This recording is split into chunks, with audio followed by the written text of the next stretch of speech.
Hey everyone, it's Michael here, and you're listening to the Good E-Reader radio show.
Hey everyone, you're listening to the Good E-Reader radio show. It is indeed Monday, February the 10th, 2014 here at goodereader.com. There's been a lot of news that's happened in the last week. Kobo and Sony have come to terms where all of Sony's customers in North America are going to be going to the Kobo store. This is in March. Adobe has flip-flopped and have said that it will indeed support older ebook formats. They originally established in July as the cutoff date in which new books, bookstores that sold new ebooks had to go to a higher form of encryption. Now they're saying that that's not the case and older e-readers will be supported. Perhaps one of the biggest pieces of news that has fallen under the radar is Canada instituting its own ebook terms with publishers. Following the court drama of the Department of Justice investigation of the 5 Big 6 publishers, attorneys have basically all lined up to lead their own class action lawsuits on behalf of customers who overpaid by millions of dollars. And this is all a part of the conspiracy to regulate the prices of ebooks with Apple and major publishers. All these publishers settled out of court in the US, but it was really only a matter of time before other markets basically either took them to court or worked out agreements. Now, Canada has reached an agreement with Simon & Schuster, Macmillan, HarperCollins, and Hachette in terms of ebook pricing. So for the next 2 years, Canadians are going to see lower ebook prices. In the past, if Canadians shopped with the Apple iBook store, often titles would cost us about $18 to $19, whereas someone in the US would only pay $12 to $9. And this is all across the board with ebook prices. So they're not going to come down overnight, but within the next few months, you're going to see a dramatic decrease in cost for digital books if you live in Canada. Other markets hopefully will soon to follow. I know the UK and Australia are pursuing similar courses of action that Canada just did here, so it's been a long time in coming. We've all heard about the Sony and Kobo ebook deal by now. If you haven't heard about it, let me just give you the rundown. Sony has saw cumulative decreases in their overall market share in Canada specifically for the last 2 or 3 years. It used to control close to about 21% of the ebook market in 2011, and over the next few years it's plummeted. Sony now controls single-digit figures in Canada. They've all but abandoned the U.S. market with their new PRS-T3 e-reader. Sony releases one e-reader a year. With their last e-reader, they just basically said, the U.S., we can't make money there. It's a price war with the lowest priced e-readers often reigning supreme. Sony couldn't compete in price, so they just said, hey, we'll just sell the e-reader in Canada, in the UK, Ireland, Western Europe, and Australia, and then continue to operate their own ebook store. Now, they've shuttered their North American ebook store, and they've said by about the end of March to about mid-March, all customers will be receiving information on how to move their library from Sony over to Kobo. So older models, I'm told, will receive firmware updates, so you'll actually be able to buy books in the Sony e-reader, but you'll be buying them from Kobo. Sony's line has phones like their Xperias with their tablets. They're going to be getting the Kobo app on it, and as well as any new devices that Sony releases from their mobile division will also have the Kobo app. If you live in North America, Sony did stress with us that they were going to continue to operate the ebook store in the UK and Western Europe. Pretty well any market like Germany where the bookstore is operational, they said that this will not change for the foreseeable future. Hey, the Kobo deal may work out really well for Sony. We've heard that there are licensing fees involved, but we haven't heard the exact specific figure from Kobo, Sony, or any of the major players that are involved in the whole situation. So it'll be interesting to see if it plays out. We know that there's a lot of incentives floating around there. You really only have to look at the newspaper industry to determine.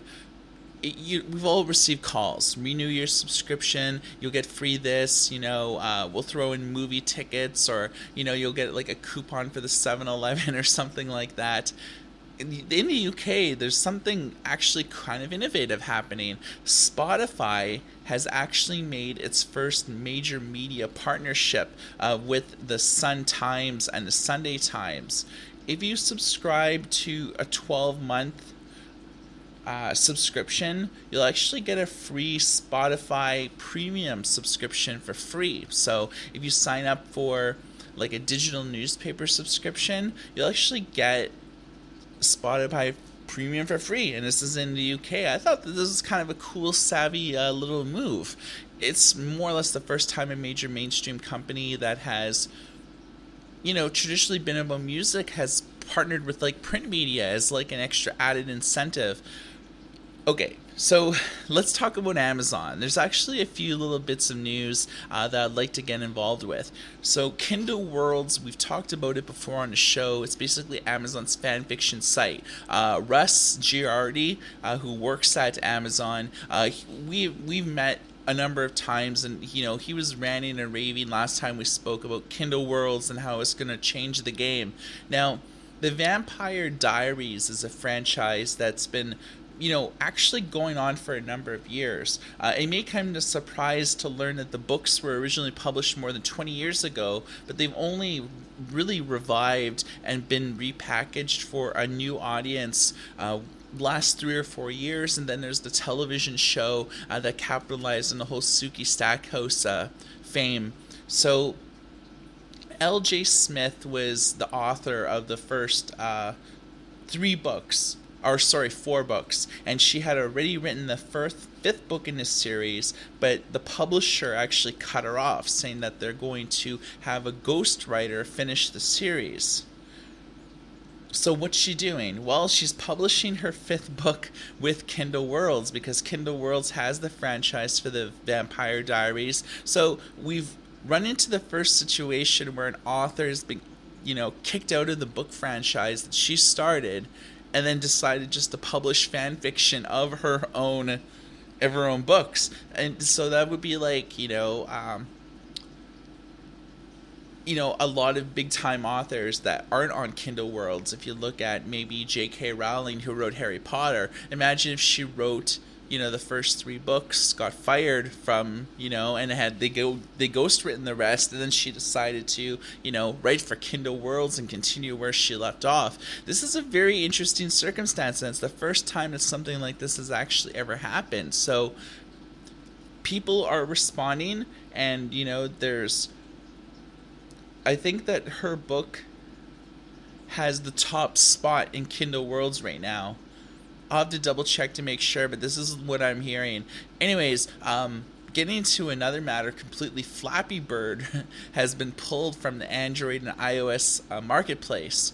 Hopefully this will save many broken phones, broken tablets. I've seen a lot of people throw their stuff into the wall to break it, and then they'll, on Vine, they'll record more videos of them playing the game with a cumulatively degraded screen, small crack, then a big crack, and then half a chunk missing, and they're still playing it. So I guess the developer of Flappy Bird, he was making a cool 50 Gs a day on this app, and it had been going strong, I guess, for about the last 2 weeks or so. I mean, we've probably all heard of the Flappy Bird phenomenon by now.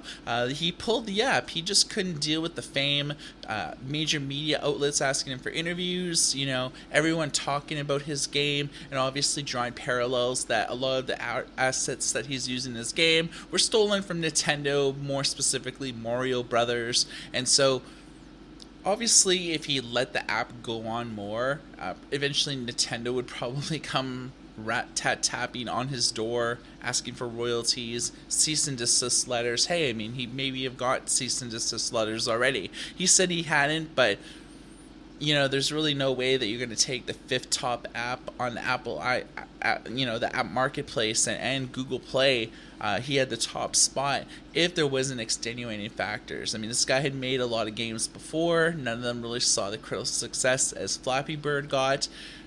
Who really knows the way that it all played out? But in retrospect, you can't download new copies anymore, but you can download it through our own Goody Reader app store. So you can check that out at apps.goodyreader.com.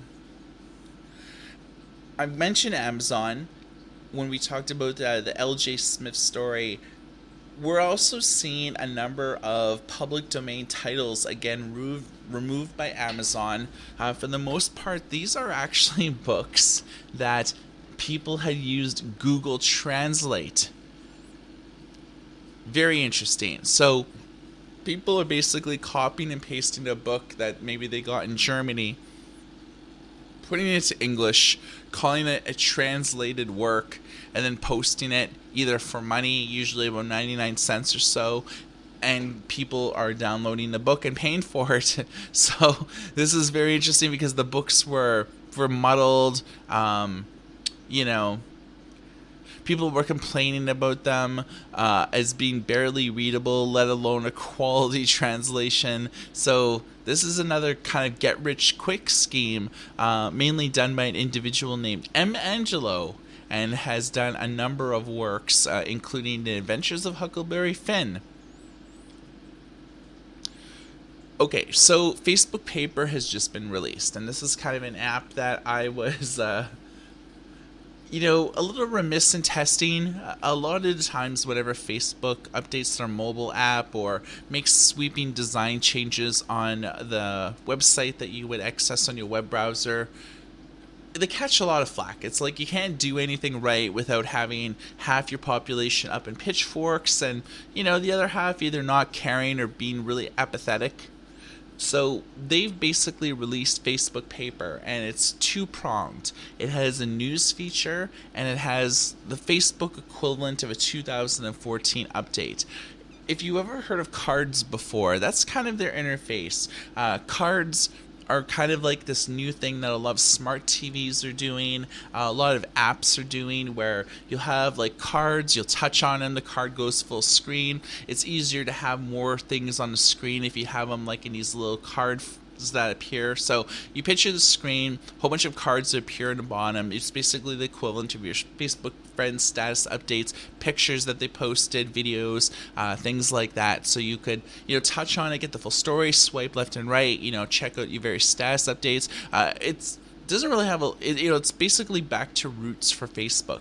This, the whole Facebook has, posting your status update, accepting friend requests, and looking at other friends. So it doesn't really have like a lot of check-ins and a lot of, of the Facebook features that they've slowly added over the years. It's basically pretty bare bones. Now, a second component is the news app. Facebook does something very interesting that a lot of other companies don't do, where they do a curated approach to news. So Facebook, in partnership with like their sites that they are showcasing, so that's like CNET, The Verge, Ian Gadget, Recode, and things like that. For the tech category, they have like about 12 different categories now. They actually only had about 8 at launch, but they've actually added a bunch more. So you can get everything from like entertainment to like sports and things like that. And the stories change a few times a day, but instead of going for like a Flipboard, a Pulse type of approach where,